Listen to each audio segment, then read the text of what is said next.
Welcome to the Diary of Thoughts by author Carlos Miguel Pacheco. Everything you find written in this book is submitted to subjective thoughts, as these are a legitimate right of each one of us, still expressing fundamental notions that can become the target of different analysis, even critics being these positive or negative. I think that this makes an intrinsic part of something called freedom of speech that implies the sharing of ideas, values, notions, and so on. Without that freedom, society would stay in a cage where nothing would happen to evolve, to correct, even to understand what eventually can be right or wrong, good or bad, constructive or destructive. Since the fundamental basis and message about this book is about feelings and relationships along with a spiritual content as belief and convictions, it will be normal that you'll read about these subjects, from the beginning until the last page. I also accentuated some topics that are mentioned in several chapters of this document, as I think they are directly related to the subject relationships and as they represent a key to solve some social problems that can profoundly affect this fundamental element that makes part of our lives.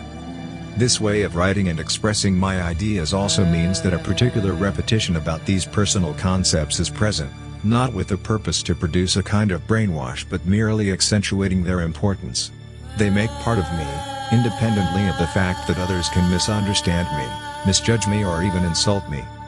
I also mentioned several episodes that made part of my life and according to my personal and humble experience as a mere human being.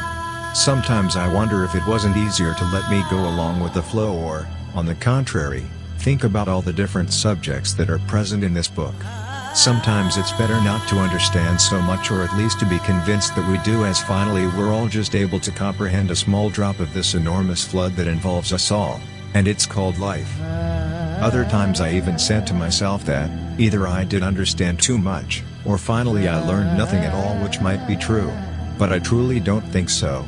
If the Creator gave us the necessary means to think, I believe that He did it with a purpose, as there is a purpose for everything. Even if we're not able to understand it, meaning this, maybe there is a final purpose for this book as there is for everything in life. What I wrote also represents my respect for life and creation and everything that this represents, along with essential values that makes part of my existence as friendship and love, making part of that large family called feelings.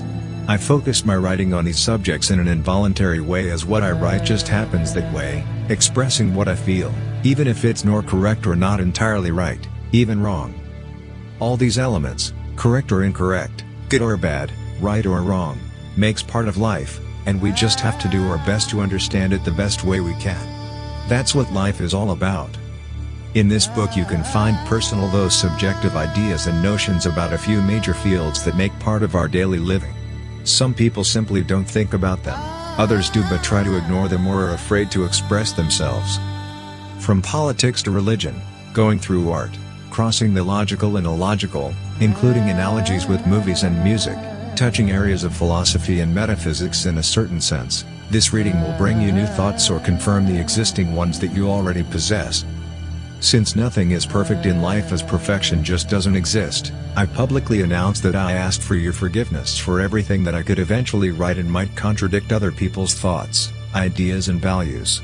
However, I am convinced that, as we are all equal in the eyes of the Creator, we'll have the right, each one of us, to express ourselves as we are, in spite that some people just don't do that. In the middle of all this, there is this important factor that is the simplicity that I tried to put in all these words, mixing poems with music and movies to try to translate some examples that match the different subjects that I mention in this document.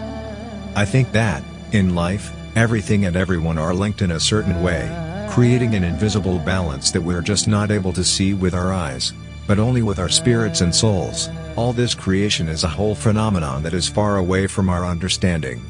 I hope that all these words, even naive, foolish, or whatever you may find, will contribute to see and interpret people, things, and events, even our beginning and end, in a different perspective. At least, I tried to change something while we are here, and we're still in time to do something about it. Carlos Pacheco, Luxembourg, the 14th of February 2012.